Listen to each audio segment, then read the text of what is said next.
Mhór Gaeltacht X. Le RTE 2FM. RTE 2FM. Díríomh agus míle fáilte roimh isteach Mhór Gaeltacht X le RTE 2FM. Ceiliúradh an Gaeilge agus deireadh an tsamhraidh. Is mé sé Chris Greene. Agus is mis Ola Majekodunmi. Agus ba an bhairt agin libh don chéad uairach le geile. Fodí chunar na Gaelga an tógra, Gaeltacht X an le blaspras chlár sari Gaeltachta a hort do éineacht agus iad sanathe sáile ar rantáí. Curach an fachtas siúil a ríisiamlína agus mar sin tá an chlár speisialta seo a rachtal agan na nucht le chlár a dhéanamh ar Gaeltacht X agus deireadh chur le tógra na bliana seo. Tá neart le teacht a nucht ar an glár san áibh agalibh agus taispeántais ó na leitheidí Lea Heart agus Danny O Reilly agus neart eile dar nói. Le tús a chur leis an glór, Larry Sivan New York a chunar le Gaelga linn maidir le Gaeltacht X. Mhór Gaeltacht X. Le RTE 2FM. RTE 2FM. So hello Shiva, cos tá tú? Hey guys, come on, you're fine. Ja, tá mis beag an níomhar nervvíise chabarrá síbh. Tá anna profisiúnta lena rudí seach. Nar bín sé cinál rud maidir le dúisina agus maidir le daoine bhfuil rud ag an buchins mar níos déanaine sa chlár ba duine an €1,000,000 buchins bhín mis a Har bheith nervvíise chamarrá. Well, need ein gá bheith nervvíise Chris tá an job a dhéanamh agus. Well, gur mí mai. Tá an job a dhéanamh am den céad 3 second nó mar sin a ionta gur mí mai a síbh. Tá chuneáil mar seo, go dtí an deire agus baimmuid tá. So Shiva, Aberlin, husig Gaeltacht X of Tucson Sari, agus Islamic Instagram, agus Islamic TikTok atá. Ach de éidir an narcúla fi Gaeltacht X, agus an ober. Cad a bhí ar siúlag I gadíireach? So, Curma tús a Gaeltacht X a nuri, nur ógriach nachmiúch na chlásí saoire ag dulráig agus ní raibh gurí nachmiúch an deis ag daoine óga an taithíú an espéire sin a bheith acu le linn an teirigh Tigamid nach eulig cúntas Instagram agus cuairte hort ar Count West ar fat tríochtna ach bhímar gurí blasiad in na sféire sin a horta na daoine yoga agus beidir ná gan ligint don tradiisiún a bhrisise so gombeoch fós siad I dagfá leis an danga Har an teirig. So bhí mar gobar ar rudí leis sin a churanúil do gcuine yoga so bhí mar gobar ar rudí a bhí buinte leis na chlásí saoire mar hampla an cumórtas ar an tí agus neart ábhar eile cosúla reels grandhra bios spéisiúla agus just bhí anna chuidir siúlagan. Tá ceart aidir sin mar déanta an eispris, té daoine go dtí an Gaeltacht chun eispris faoi leá, ní díire chun an Gaelgálam nach ché, le tá chunas go chrochí sibh an cin eispris omlán Gaeltachta ar lína, mar tá bhád níos mó I gceist ná an tuiste Gaeltachtálam ar d mar tá bhád níos mó I gceist leis. An ní ra mar nán an espéris omlán a crothú ní a bhéin shiftal ag an céilí ar an gúntas forréir no. Zoom, like tá mid to bí se ban mis triál as le duine ag just níor eibreach arbe. No, an numar catanga, yeah, sinna closum. So an rud a dhéanamar ná bhí mar a gurí pobl a crothú agus deis a hortan a daoine yoga, dul dagfáil le daoine eile tá an spéis céine acu setanga. So crohímar rud imlína nua actually there van am corda X agus bhí daoine an chlórsús leis an list seo agus bhí siad ar close friends agus chumar a discordies. Bhí mar gurí gombeoch na daoine yoga I dagfáil lena chéile mar an rud is mó a thugans daoine a bháile an Gaeltacht leis seachas an Gaeilge nach corda. So bhí mar gurí sin a crothú agus rinne mar sin comá leis na cineirí bheagan ar an leathnach. Cursiad aithne, curna landry aithne ar na cineirí agus, bhí na cineirí cosúla corda lo. So moim gur kind of winner sin amach, so bhí sin amach. Yes. Agus an dar orm lína cáil na mílta dáta scola amach ar an esprás Gaeltachta sin. Agus an gapan tú gur airg le Gaeltacht X an barna sin a lína do gáiltaí im lína. Tá sagam nach sé mar an géine mar bhí tú rá. Cad a gapan tú fin fóiséis ar fád. Ní dólam gur líonn sé an bharna, tá mé an sásta leis an atá déanta goin ach ní féidir linn comprád dhéanamh le espéris sa fíorhéil agus tríochttain a cahabh a geantar áling payout sa tír, sa seach Gaeltachtaí sa tír. So sílam gur airig linn ábhar má a crothú don ísgrúpa sin agus sílam gur airig linn, beidir spéistíine cuináilt nó spéistíine a sppraga agus tásúla gom gur fricamar a gáhan daoine, but so níor aidan an barna alína, no, but darglinn rud ag an eile a dhéanamh agus tásúla gom gur winna daoine agus soltas. Sin is rud difriú le agus tá an achtarí difriú le chrothú sna haman na COVID seo ach ceapan gur sár job a bhí tinta go sibh fair play go háirteachas leis an obair ar fáidir ina Gaeltacht X agus gur magad as lár linn a nacht. Magad slán. Mhór Gaeltacht X. Le RTE 2FM. RTE 2FM. Agus in ish cluisiid on géad cheoltóir atá éineacht Lea Heart. Teisi an ceoltóir ó gas Kildara chéad single older in mi deireadh over 2015. Agus ó sin amach tá call down the baint amach ar YouTube, Spotify agus TikTok. Seo linn in ish Lea Heart.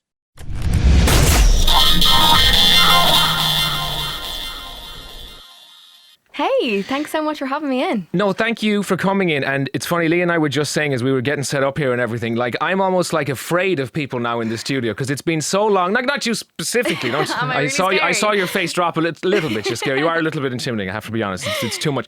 But we were saying that it's so weird to be back in a studio. It's so weird to be doing things again with people. It's so weird to be interacting. Like there's like 3 or 4 people outside it's crazy. and 2 people in here. It's a party. This is a concert of its own. But obviously, we were chatting about the fact that over the last 12 months, it has been quite restrictive, especially, I think, for performers like yourself, for people who's, I would say, for any musician, right, it's a live crowd, isn't it? Like, yeah, that's what does it for you, isn't it? Like, I mean, I'm sure being in the studio is fine and all that, but the real buzz comes... The highlight is... Yeah, there you go. Yeah, of exactly. course. So for the last 12 months, how have you, I'll say, kept yourself sane? How have you channeled your creativity as a creative person, having not been able to do what it is you actually enjoy doing? See, for me, it's strange because my career only started during lockdown. So before lockdown, I was in college, I was studying, I wasn't studying music. It was something that What were you studying in college? Economics. Oh, right. And so you said that's some change, isn't it? Yeah, I obviously always wanted to do music, but I kind of chickened out. And yeah, I just didn't really... I don't know, I just didn't really push myself too far to do it because I was scared of what could happen and if something could happen to just a girl from Kildare like me. You never really hear about people getting these big breaks. So yeah, I chickened out definitely. And then when... Well, don't say you chickened out now. I mean, you didn't chicken out. You just, you took a little break. You did it your own way. Do you find people go, and I made a point of not doing this because I have a thing totally unrelated to media. I did a degree in law. So whenever I say law, people go, really? As though I'm stupid. Do you find that? Do you find people are intimidated by the fact we had other things before we did this? Do you get like a really, you did economics and now you do music? It's just because they're so different, but I suppose everyone says, oh, it's really good you know a bit of the business side, and I'm like, it actually is now, it does help. Oh, you send those invoices, girl, absolutely. Yeah. You don't be letting anybody delay on you, 100%. So anyway, last 12 months you have, you as you kind of, I don't know why your first single? No, my first single was Older. That was released last October. Sorry. And then IDKY was released. That was my second single that was released last March. So what happened for me was we were like 3 days into lockdown. I was at home. I've moved back home from college and stuff. And I'd always wanted to put myself out there online, but just never really had the courage to do it, I suppose. What gave you the courage? You think you were just bored and locked inside, so you said I might as well do something? I kind of said to myself, if I don't do it now, when I'm going to do it? I didn't want to waste an opportunity. So not that I thought that much was going to come from it either. I wasn't sure what was going to happen. And at the time, TikTok was so new, so I didn't really understand what could happen from TikTok at all. So yeah, I posted a couple of videos on TikTok and on Instagram then as well. And within a couple of weeks then, people were really interested in like my voice, and I was posting some original stuff as well. And yeah, people seemed to really like it, which surprised me because I had never really shown people my original songs before or anything like that. And yeah, my management then reached out to me. They're like, we'd love to start working with you. And kind of from there, the years just kind of come and gone. It's been crazy. Sure. Yeah, I started working with Ryan and Jimmy from Picture This actually as well. They've kind of taken me under their wing a bit. What was that like? So of course you collaborated with Ryan Hennessy from Picture This, who's also done a song or two as Gaeltacht for us on Kill. Yeah. Who else would you like to work with in Machenshaw? Do you know what I mean? Who else do you think might, now that you've, I mean that's a big name to start with. Yeah. Do you know what I mean? That's a bit, you go in at the top, right? Oh, I was a massive fan of theirs. Yeah. So to work with them, to write with them, and then obviously do a duet with Ryan was just incredible. It was class. But yeah, there's so many people I want to work with. I think at the moment the 2 names that come to mind are Maisie Peters. Her songwriting skills are amazing. I'd love to collab with her one day, and maybe Julia Michaels as well. They're like my 2 kind of biggest inspirations at the moment. But Ryan Hennessy is definitely up there. Sure. So to do that was unreal. Well, listen, given that we're making plans for the future, and obviously government has announced easing of restrictions and everything, live performances are coming back, what are you most looking forward to getting back to? Is it live music? 100%. I actually announced my first headline show last week. Congrats. Thank you very much. It's taking place in December, so that'll be my first time. I am going on tour with Picture This actually in October, which will be amazing. Tour? Oh, Yeah. that's very big. So you're going to be, Yeah. are you going to be opening, we'll say, supporting? I'm gonna be opening for Very them. good, nice. Yeah, So what kind of tour is this? Is this in Ireland? No, UK. Oh, It's gonna be my first time playing well in the done. UK. Jesus, that's, Thank you really you. are going in at the top, aren't you? Oh my God, That's I know. excellent. Good for you. I've only played live once actually a couple of weeks ago, so it'll definitely be a Wait, learning you've curve. only played live once? Yes. So the first time you're going to be stepping out on stages when Picture This are filling out arenas and stuff, and that's when you're going to, oh wow, Pretty okay. much, yeah. And then How are you going to prepare for that? I'm not trying to psych you out or anything, but that's a Yeah. big deal. Like we've had to do for the 2FM Christmas ball, like go on stage at the 3 Arena and there's 10,000 people and I'm terrified. I'm crying before like we go out there. What are you going to do to get don't ready tell for me that? Sorry, I mean like I take it in my stride and it's really easy. But that's a very big first. Yeah, just rehearse this month. Get prepared. I think there's 8 or 9 shows as far as I know. So I'm hoping that the first few will kind of break me into it, and then by the end I'll be flying. There you go. That's and how to then do it. my headline show then is in December. So hopefully be very prepared for that then. That's obviously a big deal. Sure, So, 100%. So speaking of performances, we have a very special performance. Sorry, I'll do that again. Sorry, editor, you're going to have to edit this. So speaking of performances, you have a very special performance coming up next. What are we going to hear? What are you singing for us?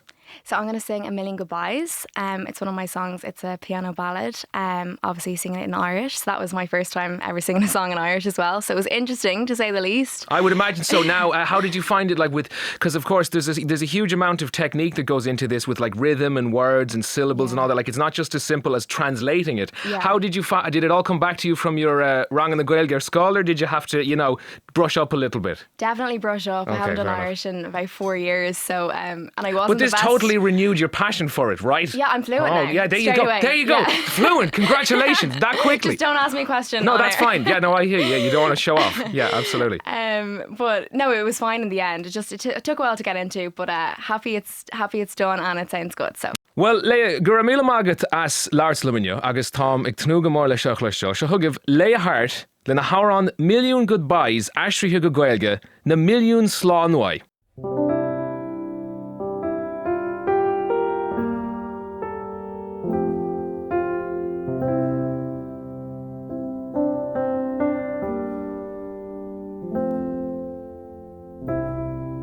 Is mit hús hí seall Ní ro chum íoch town Fá caian ar liga Ní éithin é a réga Clicíní I mo ceann Gan crisábalta riomh ann Ní airí lin a rorú Timpish da mamu Is mit Shasta in San Rakanish Na million slan wai Eg boga ai Is cain ag aun ag nahine Near heel me reeve gum rish on me May eg go fwin lime Is care day on I'm May urinish gan lukaku Nil fwa gum ag na million slan wai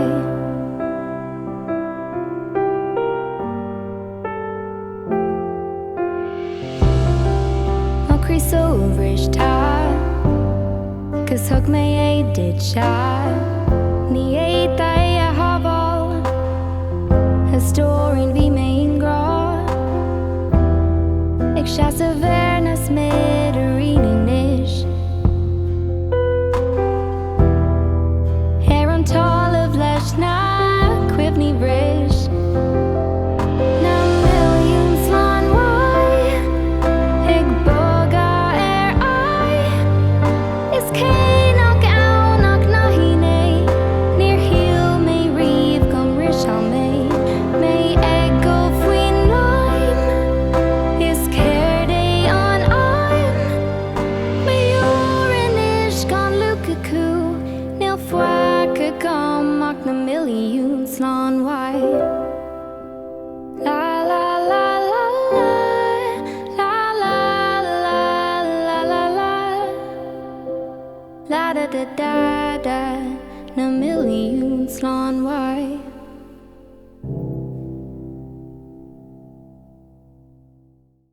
Cean den na rudí is taptaí do Gaeltaí agus iad freistal ar choláiste Sarah ná an corn an commórtas ar an tí. Rinne Gaeltacht X omíocht fiafra céine a crothú. Le ceir seachtain na nuastá leantóirí Gaeltacht X agus éisteoirí RTE 2FM hééis se bheith churisteach ar an gomórta seo. Agus inis tá ceithre fáca sa chréomhagan. Frógraí for boots ó an chomórtas ag dear an chlár seo, cé acu a bhaid an bhuála, cé a cheappas. Well, béle feáil Chris, leróid leis na thomóirí atá fácas a chomórtas, feicimiid chun tá siad ag mothú, ach ar dús seo bláisín do na hair an wehu. Na bannig the lyrics here on Rigair, Ulfa made slancha, ag na managale.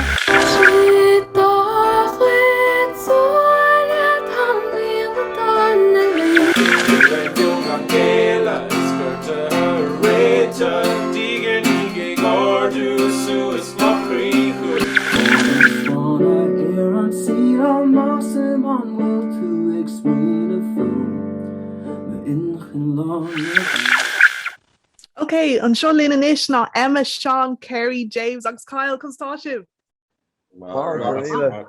Agus go gortas mórlib. Emma, tucha méid cút ar dús. Chun is a bhóhín tú le bheith sa craibh, le go bhfuil tú agsú leis? Tá ag sú mór leis tá mé haar bheits lásta níor cap mé go méic mé sa craibh, so tá mé anasásta. Yeah, mis gur €1,000,000 chumá, ach inis tá gur láirt le Kerry. Kerry, an ra mór an ceiliúradh an nar a dairí leat sa chéad bhachta.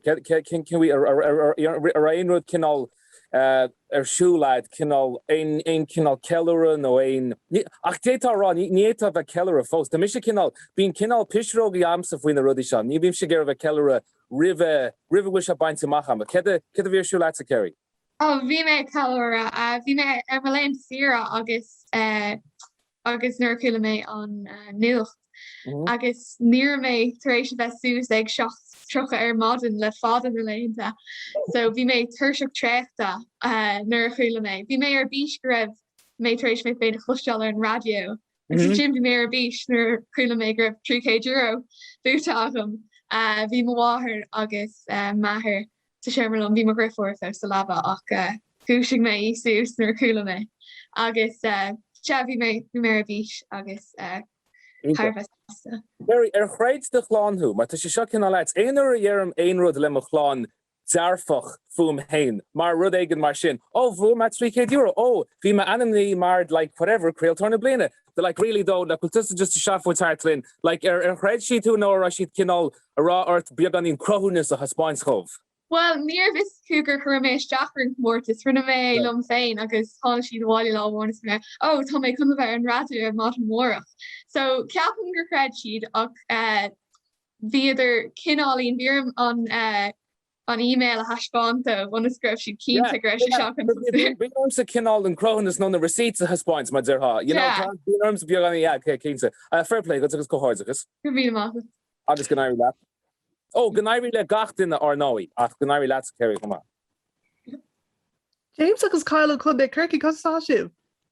Yes, fád. Agus abalum fion airán na chuirsibh le chéile don chomórta seo.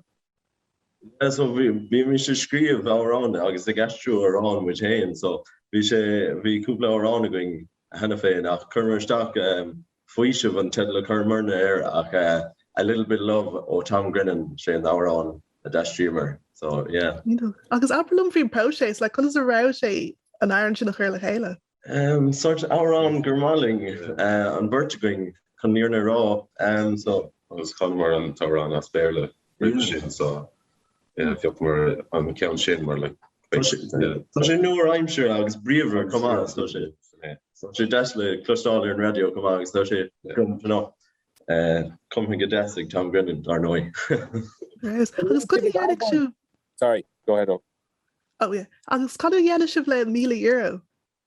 Nadir ní Tá mú sin tairigid be mid fíor bhuiich ach déirn go ggurrma sin eistín bhainna ceola agus áisna tafada agus ceol doing hain chun ar bhainna ceola chur faoí bhórmráid agus níos mó árán a chuma agus a hefad chuma. Plán an bhá. An méid atá fácha freisin.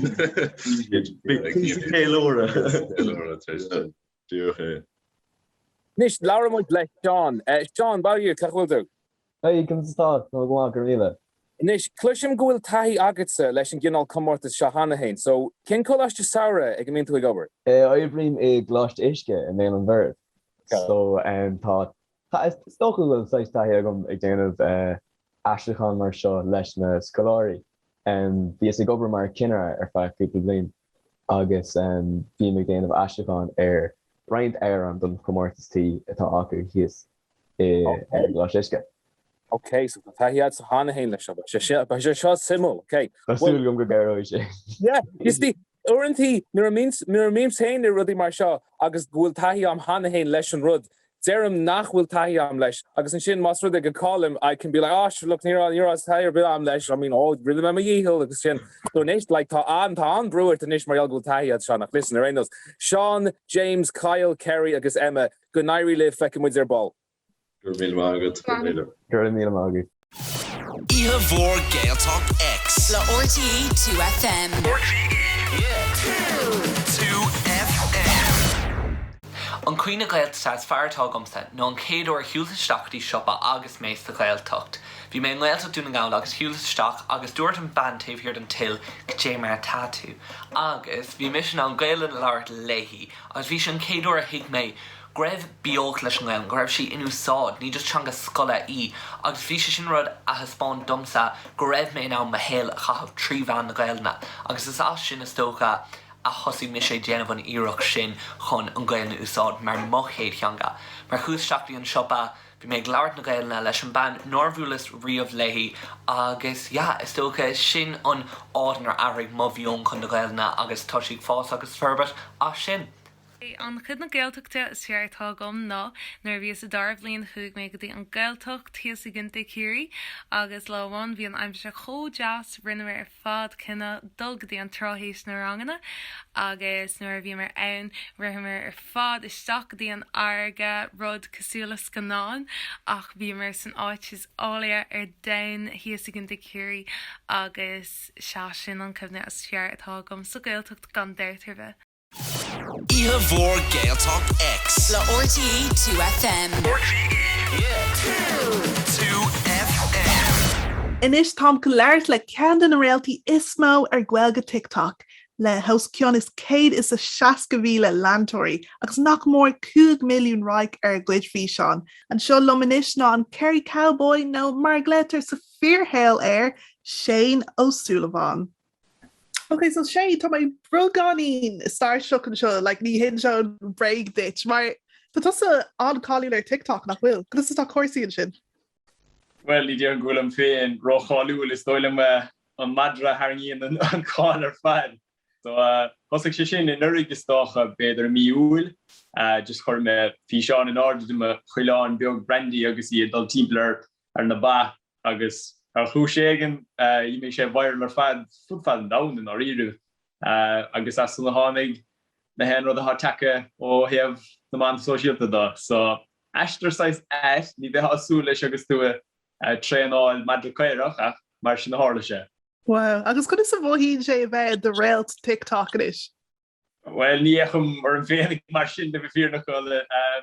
Tá sé éis mar hon hen rud a goscail ríis istócha agus aithníon daine mé ní ddíar an fós go réalt mé ach bíon aithna có orm. Mar an tamar fad a bhíos a duineh na TikToks agus mé ag fás agus crothú ábhar bhí mar in íon glasáil agus ní mé bula léondan in ar aithna go martha hena fénig.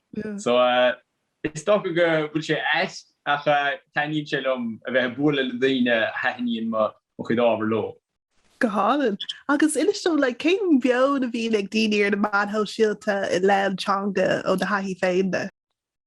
Yeah, so dinam right stiff as Gaelan agus right as beerle. Fáim ar Instagram go bhfuil níos dear fí ach in omláin is tólim go bhfuil daine óga go háir bhad níos dear fí le na tangin ná bhí beidir fihin nó caig go bliana hin agus is úntaach an rud é sin éiscint mar nó beidir cúig bliana hin ní raibh goin na feiscinach beidir ar Twitter ach an níosí ar Instagram agus ar TikTok na hensáis rud a hasí le fáilting da chaáid. Agus tá spáin sé sin go bhfuil sníimigh daine inti agus go bhfuil passion chodí. Sin ítach le bhfuil tugann sé sin dulchas dom don teanga agus íag fás go bhfuil sé chu beo ar gaciile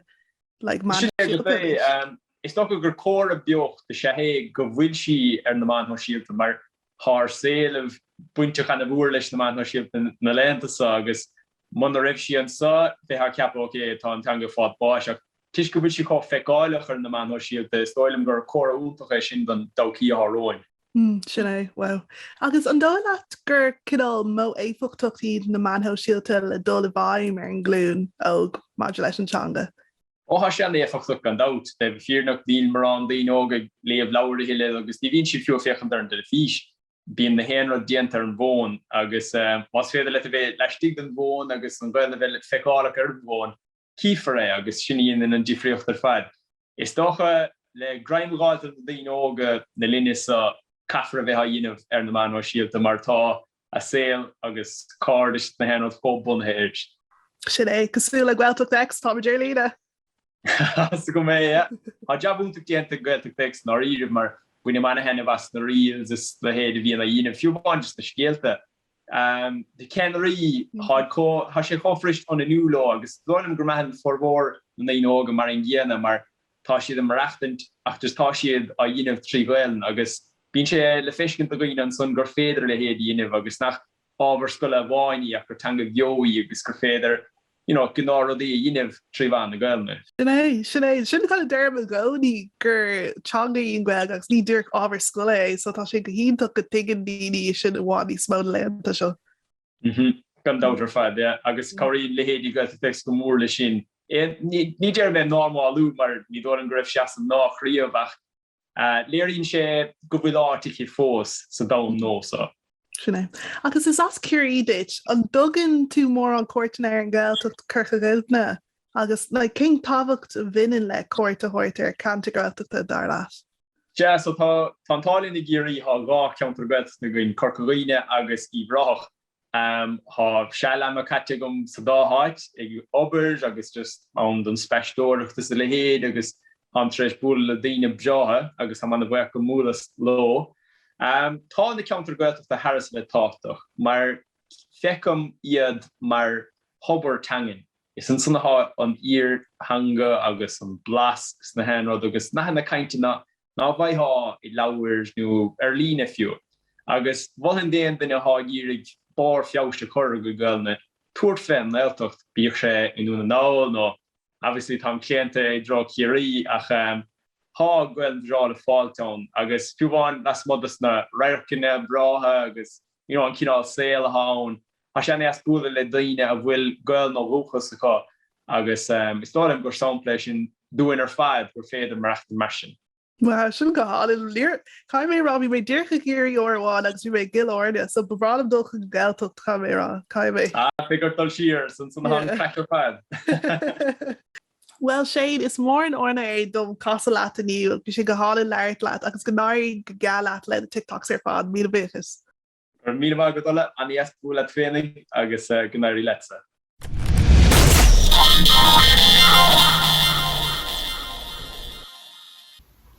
An cibhne Gaeltachta is fearr atá agam gan a bheith Rossapé an seo na an chéadar a thu méisteach go dtí College de Bríide ran na farste I dheabhíle is a carjaig. Mar dahrí sé sin héal go thuile is go thomlan a sin amach bhfuil mé le cardja nua na daine is deise ar riamh agus támuid go fáil cócardja le chéile fi 7 mbliana níos muile dóla mé mo chuid géalaige an sin mar bhí sin sogam I lóirt a han lá agus mé an het mé rála duna ná mar hí muid go dtí an trá, hí muid go don léthe agus het mé rála sin Gaeltacht agus hí mé ráis a han blion in é sin. Chumsa go pásanta ní rástal má éonrad mar seo mar rugús tóigú agus asagacht má ach fóshain feiceim na slúte teacht ar cuairtein go chunamara a chola bhléan. Agus rud amháin chum faoi deara a gcónaí na ecin mud teacht iad nó na gailgóirí mar thugan mud arab mar leashanim. Feicean was na haimhizes agus iad go súsa sanú sa bothar agus seasa siopa agus sin an tús gan tábhar ghaine. Sin an úd gahas mud an uachtar róta áil agus uachtar go déine. agus bin saoirling. Ihe Mhór Gaeltacht X. Le RTE 2FM. RTE 2FM. Mas rudí gur ra lenig Gaeltacht X a lanadal gimlína is dulca go bhaca sibh an tuchttar ciileadh a bhí mar aigena a lenig. Bhíar de land a foiinemh, sprí agus beagganí dánacht leis a ríis mar bhíon cineirí de gan is dulcha. Táid chun buúla le reinintach chuúis agus cléthe imirt le cléthe a bhfuil luas clisteach agus buúin na chainte ag tastal leis an mua a bhaintteach. An bhfuil na treithe seo ag Roisin Sean, Rory agus Molly fan go bhecamid. So hello Crinery Gaeltacht X cosá sibh. Ítach Tá mé anas as bheith seo le bhniu. So Aberlum cad é an rud is fearr fion lenig Gaeltacht X Steve sem lína?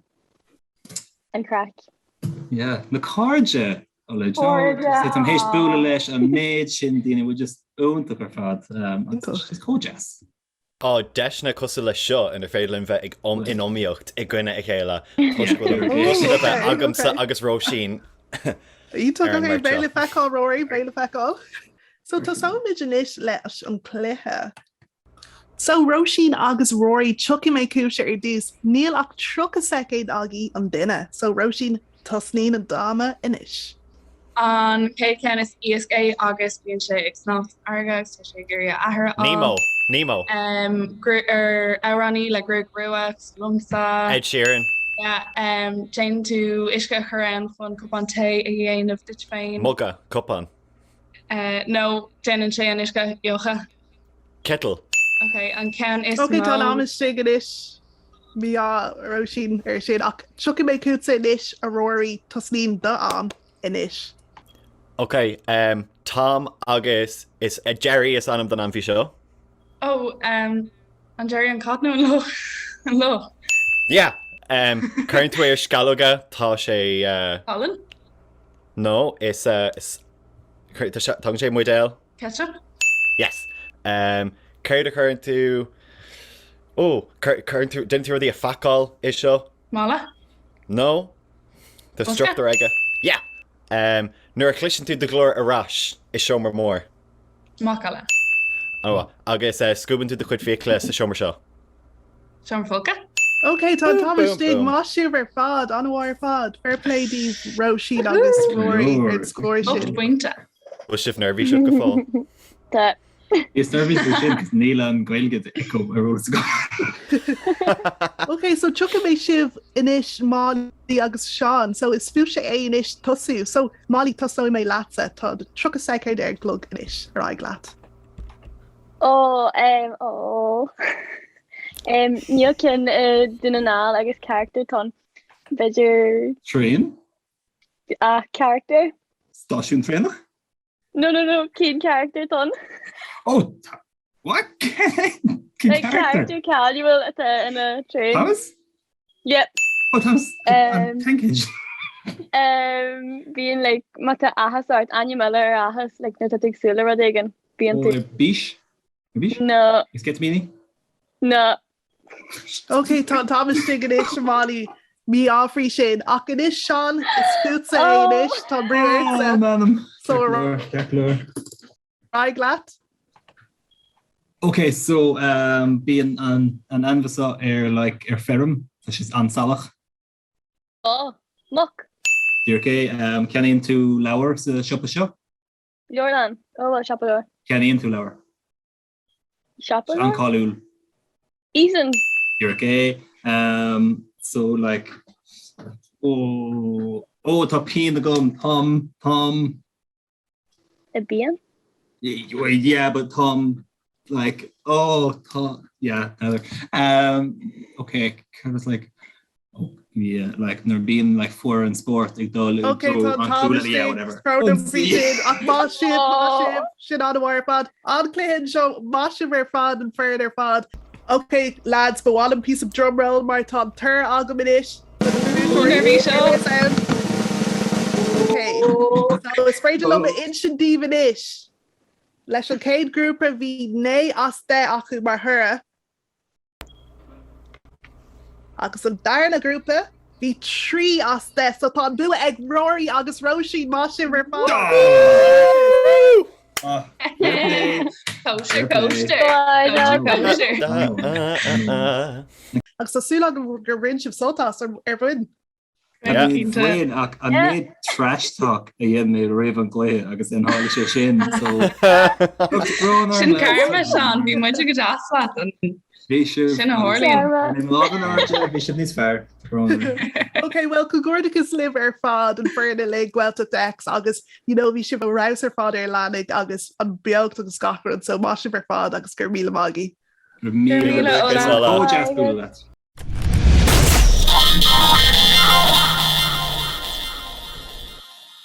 Ní taimhse inis ach léocht den highest degree atálinn. Tá an fear se mar bháil a chean den na bannaí ceol is mús a tír, agus nílas agam fuamhse ach is fan mór miseadach is obair. I'm a big fan now here. I'm very excited. I'm getting a little giddy. Siolin inis ó the Coronas, Danny O Reilly. Danny, go hálinn láirt leat you. Conna sa tátu? Go ma, agus tú hain. Oh, intach, ma far. Yeah, no, nishim nimid look nieta vegaran. You know what I mean? Nieta vegaran. But listen, it's malum the gruig, tá sé. Oh, Gurmila Mahad. Gurmila Mahad. Go other. Taspondum the gruig sick. Come on, take it off. Taspondum the gruig. Neil main hain like co other chiapan. That will do. No, tá I serious volume going on here, yeah. Been on Pantenics and VO5 outside. Aren't the couple tattoo all and that's the one he's cool now mission kneeling tattoos amsa. Yeah, well look faker show which means a reason for everything, but I'm not even sure if I believe in that, but I thought it sounded cool as Gaelga. Yeah, it does. Even if you don't believe in it at all, it sounds class. Do you know what I mean? Sounds and like vi may text all Múntar Gaelga on Ternier College to see if the grammar was right. Wanted to get the exact right, spelling and where does the apostrophe go and all this sort of stuff. That's the problem with these things. Sometimes, like you see all these horror stories of like guys getting Chinese characters on them, and it doesn't mean anything like what they thought it meant and everything.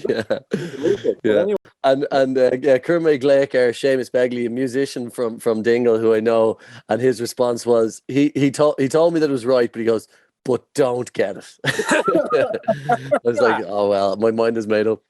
Yeah, then you have to do it. I'd say you're one of those really defiant people that like when someone says something like that to you, then you're like, no, now I'm deaf and I'm getting it done across my back, shoulder to shoulder. I don't know. It definitely put a seed of doubt in my mind, but sure. I think... No, I'm glad you went through with it anyway. Yeah, come on. Yeah. I mean, now I hear right that you are dividing a lot of your time between, how in Kerry they have fungi sightings and they catalogue all the fungi sightings. I hear they're now in Kerry cataloguing Danny O Reilly sightings. No, I don't think so. Dublin, have you relocated as a result of the pandemic? What's going on? Yeah, well, I spent most of the last 2 years, last 18 months, I suppose, in Dingle, and I'm very lucky to have spent it in such a beautiful place. And so, yeah, I've just been working on music down there. I've got a little sort of studio set up. I'm actually back in Dublin at the moment. We're back in rehearsals, which is great to be actually playing music with the band. And but I was blessed to spend, as I say, most of the last 18 months down there when the whole world was going crazy, and Dublin especially, where I live here in Dublin, it's like during lockdown, it was sort of, you could really feel it. Like it felt a bit sort of dark, and especially in January, I think everyone noticed it a bit. It was a tough couple of months there in early this year, but down in Dingle, it's just beautiful even in the winter. I love it down there. So yeah, I've been lucky enough that they welcomed me down there, and yeah, I sort of feel like it's my home away from home now, and I love it down there. And it's nice to have the cúpla focal, like as you know, Neil, my quick Gaelga anwa.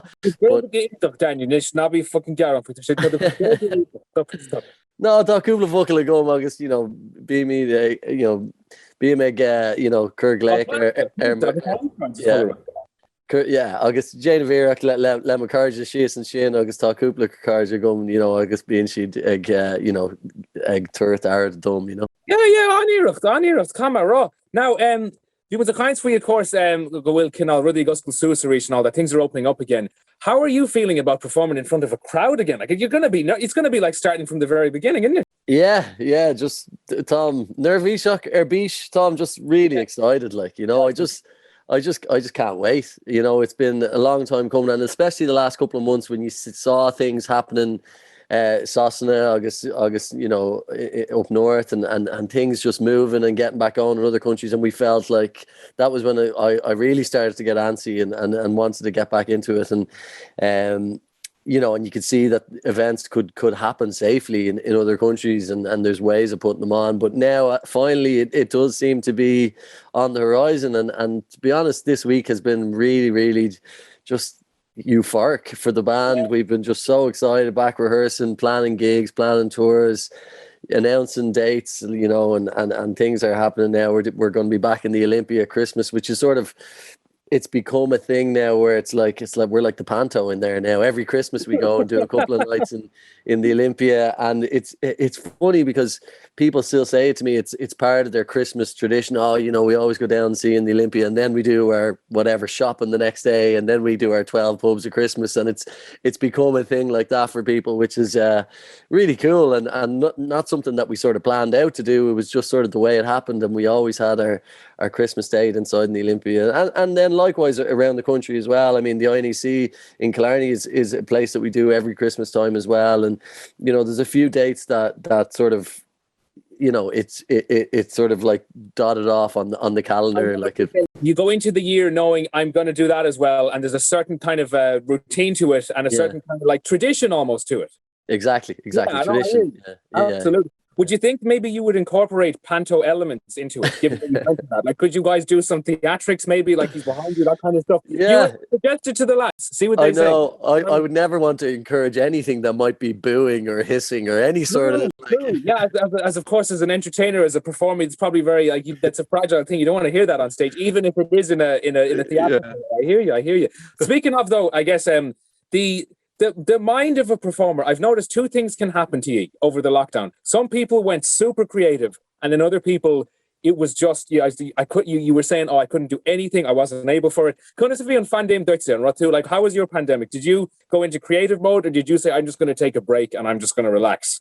Initially, in the first lockdown, I really struggled to be creative. Everyone just kept saying, sure, it'd be grand for you, you can just write. And I sort of struggled. I didn't know what to write about for a start, because you know, no one knew what was happening. Also, we had the most unfortunate band name in the world. Yeah, right, of course. Yeah, so that was just added another level of weirdness. But like, how did that feel, because I saw a few jokes about that, and I thought, that's very unfortunate. But like, I mean, you know, are you over it now? Are you able to laugh now? Are you still we were laughing at the start. It was just a strange situation. We were the ones who tweeted Corona the beer, going, are you going to rebrand, or what's the plan? Like, you know. Yeah. But so yeah, that was just another level of weirdness on an already, you know, strange situation. But I sort of struggle about what to write about. Do you want to write about this thing that's happening right now that everyone's going through, or is that too sort of obvious or something, or you know? And I struggle for a while. So that's why in the initial lockdown I started doing these isolation sessions on our Instagram every night, where I was doing different Irish songs that I loved,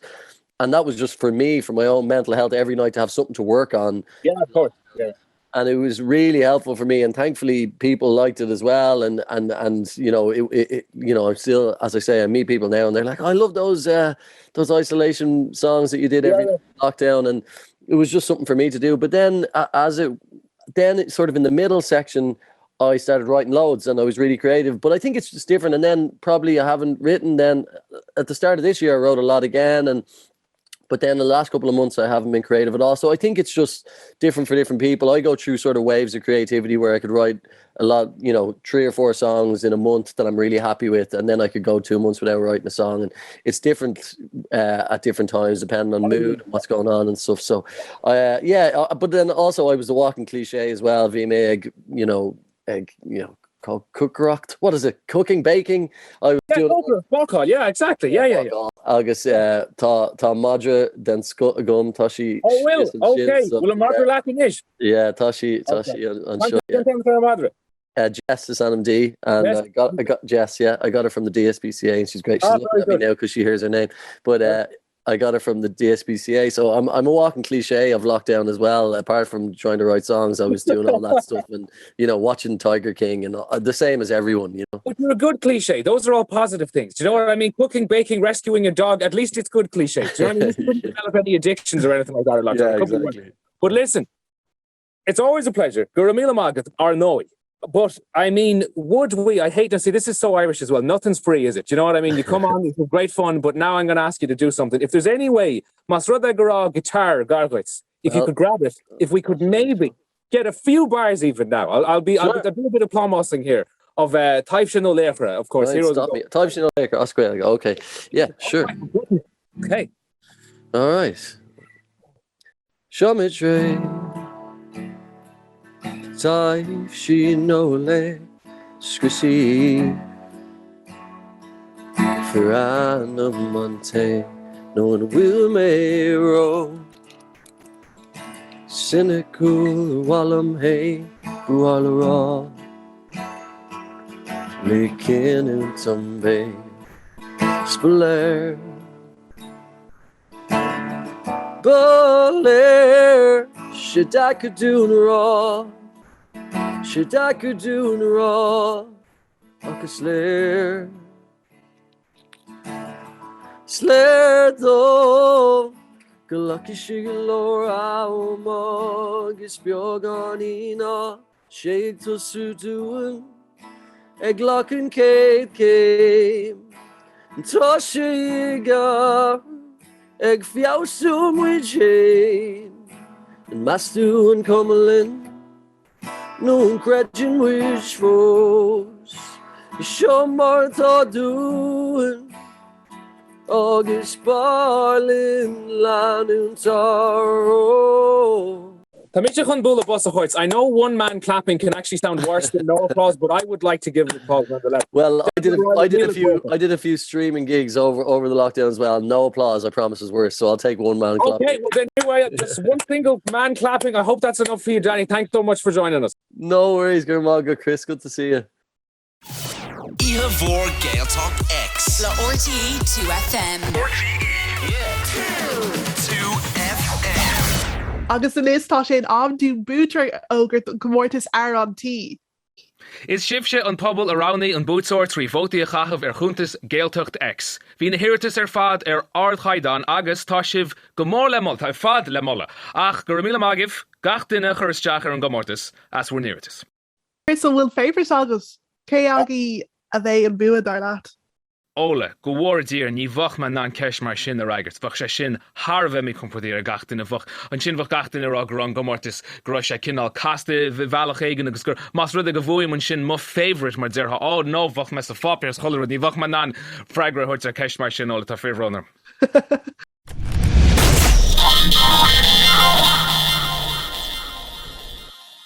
So, tád bhóta dúnta isis agus is féidir am ógurt gurb AE Bútar Mortis Arantí, Gaeltacht X agus RT2FM, ná Kerry, Cogornicus Lata Kerry, Hain Vila Búch Agat, agus an Corn Comortis Arantí, come smoin tú? Oh, dochreta, gur Vila Bíon Macrib, tá áhas an darnarm agus is deisín gur Vila Macrib. Mahir is Cogornicus. Kerry, will ein planad den Vila Euro, na will is sad fos? Neil is on in the rear, beggar and Sweden. I'm a lot arrogant. So aren't they like in SU in like cryptocurrency and everything? War it's here, and look, sinna maid when you nacht ta sulain grwan shiv supas Oíche war Gaeltacht X a nacht agus Gaeltacht X féin ar noi bwalin buchas a gawa leis na rin tursoriachta kultúr alín Gaeltachta sports agus na mian agus le first na Gaelga as an takeíocht a hugshid de Gaeltacht X imnéna. Agus dar now le RT2FM as a bheith porta cuma. Mílbicus agus slán.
Iha Mhór Gaeltacht X. Le RTE 2 FM. RTE.